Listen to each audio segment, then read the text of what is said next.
Ükskord päkapikku poissu tegi veidi pattu. Lapse kompe kogemata enda suhu sattus.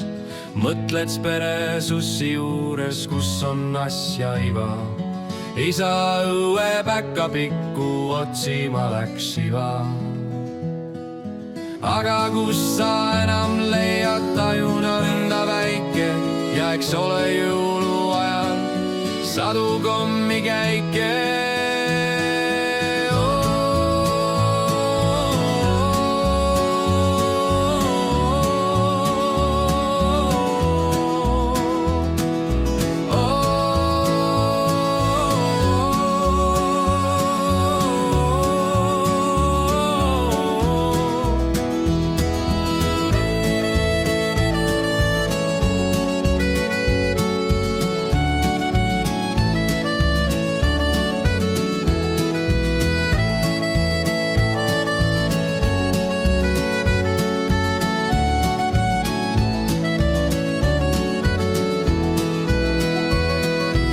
Hommikul siis akna juurde laps, kui tuuli vinnas. Terve kommikott ja kiri olid jäetud sinna.